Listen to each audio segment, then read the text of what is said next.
99 নম্বর আয়াত থেকে। আমরা যারা বৃদ্ধ মানুষ আমাদের মধ্যে যারা আছে তারা দেখবেন একটু বেশি নামাজ কালাম পড়ে, একটু দাড়ি রাখা, পাঞ্জাবি পরা, টুপি পরা, ঘন ঘন সালাম দেওয়া, কোরআন পড়া, তাহাজ্জুদ পড়া, দাওয়াত ও তাবলীগের মেহনত করা, কি করি না। আর যারা ইয়াং সোসাইটি, যারা আমাদের যুবক, যারা ইয়াং ব্লাড যাদের শরীরে আছে, অধিকাংশ যুবকরা কি মনে করে যে আমার এখন মসজিদে যাওয়ার সময় হয়নি, আমার এখন কোরআন পড়ার সময় হয়নি, আমার এখন পবিত্র হওয়ার সময় হয়নি, আমি মাল কামাবো, অর্থ সম্পদ শুধু এখন উপার্জন করে যাব, আমার গাড়ি হবে, বাড়ি হবে, ভুড়ি হবে, আমার সুন্দর স্ট্যাটাসটা বজায় থাকবে। একদম বয়সের শেষ প্রান্তে গিয়ে মৃত্যুর সময় এসে যাবে, চোখে যখন ঝাপসা দেখবো, কানে যখন কম শুনবো, খেলে আর হজম হবে না, উপার্জন করার ক্ষমতা হারিয়ে ফেলবো, বিবি বাচ্চা সব বৃদ্ধ হয়ে যাবে, বাচ্চাদের সংসার বুঝিয়ে দেব। ওই মৃত্যুর আগের সময় এসে মসজিদে ঢুকে পড়বো, তারপরে হজে যাব, তারপরে দাড়ি রাখবো, তারপরে এত ভালো হয়ে যাব, এত পাকা নামাজি হয়ে যাব, ও ফেরেশতা পর্যন্ত বুঝতে পারবে না। এই মানসিকতা, এই টেন্ডেন্সি আমাদের সমাজে আছে না নাই? কি আছে না নাই? অধিকাংশ মানুষ মনে করে মরণের সময় হয়নি এখন আমার, সেই বৃদ্ধ বয়সে হবে। কিন্তু আল্লাহ পাক বলছেন এই পাপিষ্ট ব্যক্তিগুলি যারা দুনিয়াটাকে মনে করেছে এখানে লংজিভিটি থাকবো, খাবো, এনজয় করব, আনন্দ করব, এই লোকগুলির মরণের সময় যখন হয়ে যাবে, মালাকুল মউত যখন তাদের কাছে চলে আসবে, মৃত্যুর সময় তারা আল্লাহর কাছে আরেকবার বলবে আল্লাহ ফিরিয়ে দাও, আল্লাহ আরেকবার আমাকে ছুটি দাও, আরেকটি বার তুমি আমাকে সুযোগ দাও। কিসের সুযোগ দাও? আমাকে দুনিয়াতে ফিরে গিয়ে ভালো কাজ করার, ভালো আমল করার সুযোগ দাও। সুযোগ কি আর পাওয়া যাবে? যাবে বলে মনে হচ্ছে? যাবে না। সেই কথাটা সূরা মুমিনুনের মধ্যে 99 নম্বর আয়াত থেকে আল্লাহ রাব্বুল আলামিন তিনি পেশ করছেন। তো কোরআন শোনাচ্ছে, হাত্তা ইদা জা আহাদাকুমুল মাউতু ক্বালা রাব্বিরজিউন। পাপিষ্ঠ ব্যক্তি, বদকার ব্যক্তি, তাদের যখন মরণের সময় হয়ে যায়, তারা আল্লাহর কাছে আরজু পেশ করে। আল্লাহর কাছে তখন তারা বারবার বলতে থাকে, রব্বিরজিউন, আল্লাহ আমাকে আরো একবার দুনিয়াতে ফিরিয়ে দাও। ও 60 বছর, 70 বছর, 80 বছর, 90 বছরের হায়াত হয়েও তার জীবনে ভালো কাজ করার কোনো সুযোগ পায়নি। এই কথাটা কখন বলছে আল্লাহর সামনে? ঠিক মরণের সময়। আমার কথা কি আপনারা বুঝতে পারছেন? একটু আওয়াজ দেবেন তো, তাকবীর দিন দেখি, নারায়ে তাকবীর। মানে শুনতে পাচ্ছেন তাই তো? হ্যাঁ না, একটু আওয়াজ দেবেন। ঠিক মৃত্যুর সময় পাপী ব্যক্তিরা বলবে, আল্লাহ আমাকে ফিরিয়ে দাও, আল্লাহ আমাকে একটু সুযোগ দাও, একটু ছেড়ে দাও। আর আল্লাহর কাছে ছেড়ে দাও কেন বলবে? লাআল্লি আমালু সলিহান ফীমা তারাক। রব্বুল আলামিন আমাকে ছেড়ে দিন, যে ভালো কাজগুলি আমি করতে পারিনি, করিনি, সেই ভালো কাজগুলি সব যেন আমি করে আসতে পারি, আমাকে আরো একবার আপনি ফিরিয়ে দিন। আল্লাহ কি বলবে? যাও, তোমাকে আরেকবার ছেড়ে দিলাম, বলবে নাকি? বলবে? আল্লাহ পাক কি বলবে? কাল্লা,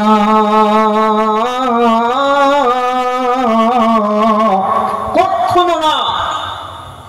আমি তোমাকে চিনি না, তোমাকে আমি জানি না, তোমাকে তো আমি চিনি।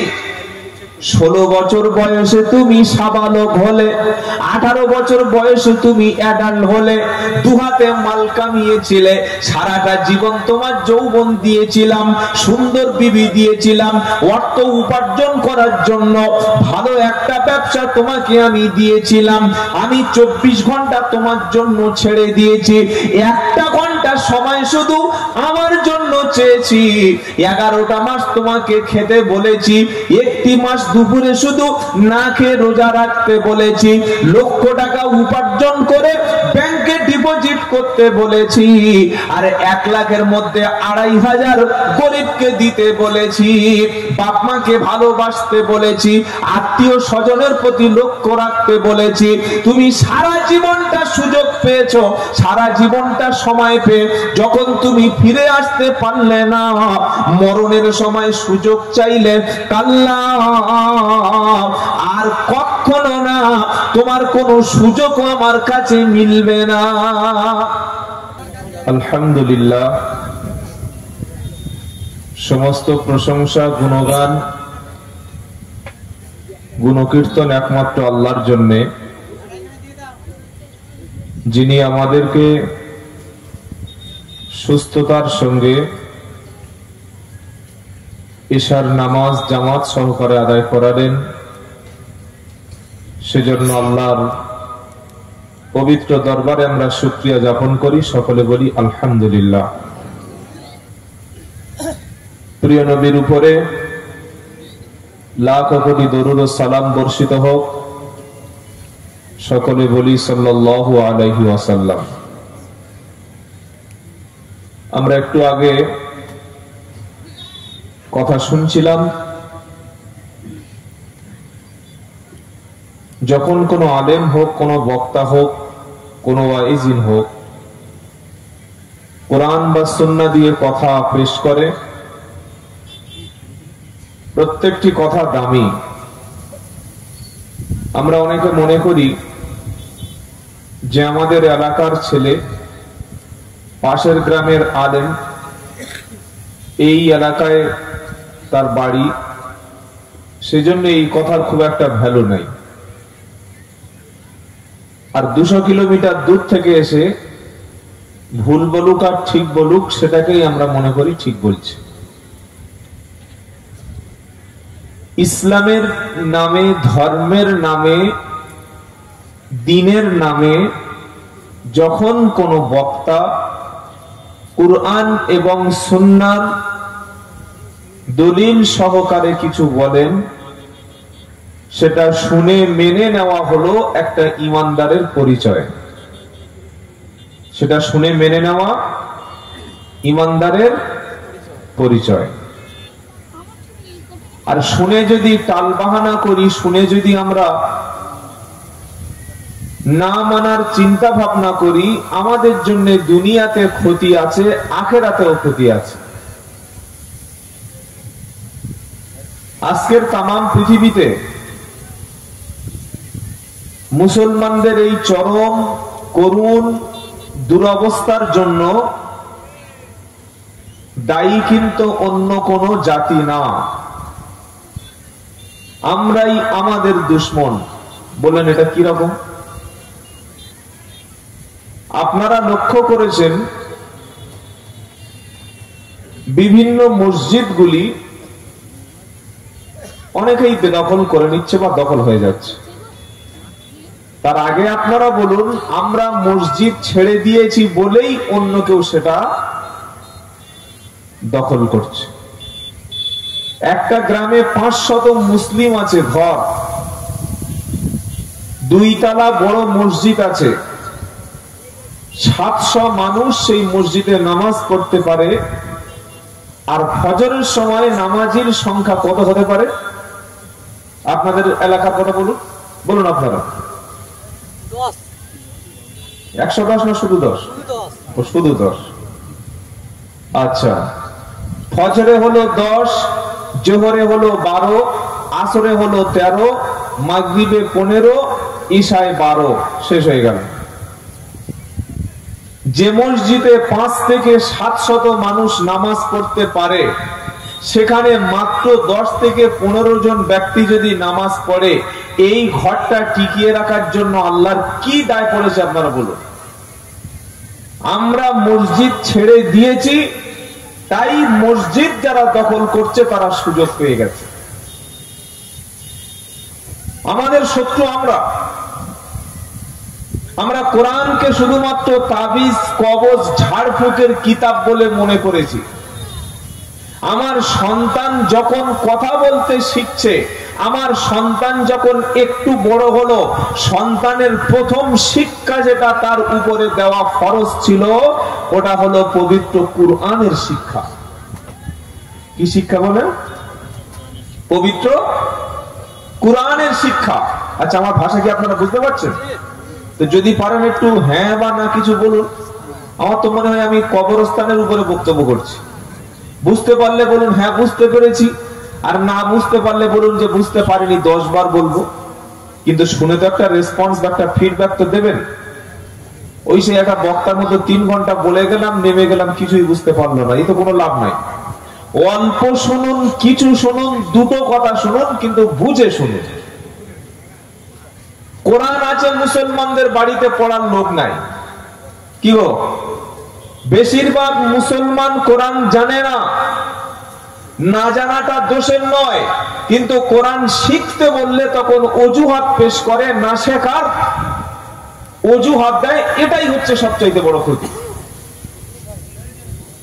19 নম্বর পারা, 1 নম্বর পৃষ্ঠা, 10 নম্বর লাইন, 30 নম্বর আয়াত, সূরার নাম ফুরকান। আল্লাহ বলছেন, ওয়াকালার রাসূলু ইয়া রাব্বি ইন্না কওমি ইত্তাখাযু হাদাল কুরআনা মাহজুরা। রাসূল কিয়ামতের দিন বলবে, ওগো আল্লাহ। ভাই মাইকম্যান যিনি আছেন, আপনি বক্সের সাউন্ডটা বাড়ান, মাইকের সাউন্ড প্রচুর হচ্ছে। যে বক্স গুলো চলছে, এই সাউন্ডটা একটু কন্ট্রোল করুন।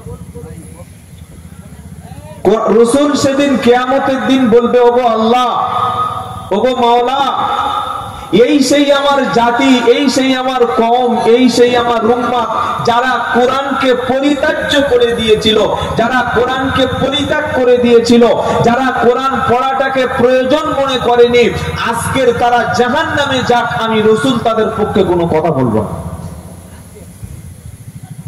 একটা কথা মনে রাখবেন, এটা বলেই আমরা কথা শুরু করব, যে কোরআন আমাদের জন্য আল্লাহ পাঠিয়েছে। এই কোরআন হাসরের ময়দানে, বিচারের মাঠে হয় আপনার পক্ষে সাক্ষী দেবে, অথবা আপনার, যদি বলেন খুব ভালো করে শুনুন, যে কোরআনকে অবহেলা করছেন, আমরা করি, 500 টাকা দিয়ে কিনে শোকেসের মধ্যে, সেলফের মধ্যে ভরে রেখেছি। মাস গেল, বছর গেল, দিন গেল, ওটাকে নিয়ে আমরা কখনো তুলে ধরি না, পড়ি না, ভাবি না, কি আছে এর মধ্যে একবারও জানার চেষ্টা করি না। এই কোরআন কিয়ামতের দিন আপনার বিপক্ষে সাক্ষী দেবে। আর যারা কোরআন পড়ে, আমল করে, কোরআন বোঝে, কোরআনের উপর জীবন যাপন করে, কিয়ামতের দিন হাসরের ময়দানে কুরআনুল কারীম তাদের পক্ষে আল্লাহর কাছে সাক্ষ্য দান করবে। বলি সুবহানাল্লাহি ওয়া বিহামদিহি, সুবহানাল্লাহিল আযীম। আজকে আমরা কথা শুরু করব কোরআন দিয়ে। যে সূরা থেকে আমরা কথা বলবো ইনশাআল্লাহ, সূরাটির নাম হলো সূরাল মুমিনুন। যেহেতু সামান্য সময়, অল্প সময়, আর আমাদের জীবনটাও খুব ছোট্ট। কি ভাই, আমাদের জীবনটা ছোট না বড়? আমাদের জীবনটা খুবই ছোট। জীবনও ছোট, সময়ও ছোট, হায়াতও ছোট। এই ছোট্ট জীবনের উপরে, ছোট্ট হায়াতের উপরে আমরা এমন কিছু করে যেন যেতে পারি, সবচাইতে বড় যেটা সময়, মৃত্যুর পথ থেকে আর হাসরের ময়দান, বিচারের মাঠ থেকে জান্নাত এবং জাহান্নামের ফয়সালা হওয়া পর্যন্ত বিশাল বড় যে কঠিন রাস্তা, ওই রাস্তা যেন পাড়ি দিয়ে আল্লাহর জান্নাত পর্যন্ত যেতে পারি, সেজন্য আমরা আমাদের জীবনটাকে ঢেলে সাজাবো। সকলে বলি ইনশাআল্লাহ, বলি ইনশাআল্লাহ। আমরা আলোচনা শুরু করব সূরাল মুমিনুন থেকে। কয়েকটা কথা, কোরআনুল কারীমে মুমিনদের ব্যাপারে 2টি সূরা আছে। কটা বলুন? 2টি। একটা হলো 24 পারায় সূরা মুমিন, মানে শুধু বিশ্বাসী, যারা শুধু ঈমানদার। এই মুমিন বা বিশ্বাসীদের জন্য আল্লাহ একটা সূরা নাজিল করেছেন। আবার 18 পারার শুরুতে আরেকটা সূরা দিয়েছেন, সূরাটির নাম হলো আল মুমিনুন। কি নাম বললাম? বলেন। আল মুমিনুন। একটু উত্তর দেবেন। আল মুমিনুন, সমস্ত বিশ্বাসীগণ। পবিত্র কোরআনে আপনারা প্রত্যেকেই জানেন 114টি সূরা আছে। দুটি সূরা হলো মুমিনদের জন্য, একটি সূরা হলো স্পেশালি কাফির সম্প্রদায়, অবিশ্বাসী সম্প্রদায়ের জন্য। আর একটি সূরা আছে মুনাফিকিনদের জন্য। মুনাফিক কারা? না মুমিন আর না কাফের, 50-50। কি বলছি বুঝতে পারছেন না? মুখে কিছুটা বিশ্বাস করে, অন্তরে বিশ্বাস করে না। লা ইলাহা ইল্লাল্লাহ মুখে এনেছে, মুখ দিয়ে মানে, অন্তর থেকে পরিপূর্ণ মানে না, এটা হলো মুনাফিক। এদের জন্য একটা সূরা আছে।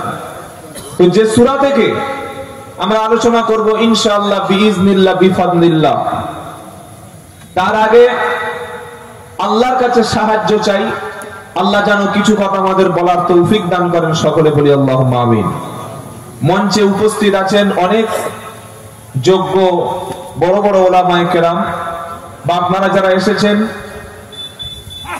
দিনদার, পরেজগার, নামাজি, শিক্ষিত ছাত্র আছেন, বয়স্ক আছেন, পর্দার আড়ালে মা ও বোনেরা আছেন, অনেক অমুসলিম ভাইরাও আসেন আমাদের মাহফিলে।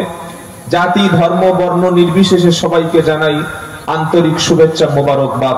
আল্লাহ সবাইকে দিনের জন্য কবুল করুক, সকলে বলুন আমিন। যে সূরা থেকে আলোচনা করার ইচ্ছা আছে, সূরাটির নাম হলো আল মুমিনুন। এই সূরার 99 নম্বর আয়াত থেকে আল্লাহ তাআলা প্রায় 107 নম্বর আয়াত পর্যন্ত মানুষের মৃত্যুর সময় থেকে আর একেবারেই ফয়সালা হয়ে যাওয়ার পর জান্নাত অথবা জাহান্নাম, এই দুটি জায়গায় লাস্ট ডেস্টিনেশন, গন্তব্যস্থল হলো জান্নাত অথবা বলেন জাহান্নাম। এই মাঝখানের যে ডিউরেশন, মাঝখানের যে সময়কাল, বিশাল বড় একটা লং সফর, এটা যে কেমন হতে পারে, এটা যে কেমন হবে এবং এটার পরিস্থিতি কি করুণ হতে পারে, সেই বিষয়ে আল্লাহ তাআলা কথা বলেছেন। সূরাটির নাম কি বললাম? জোরে বলুন, আল মুমিনুন।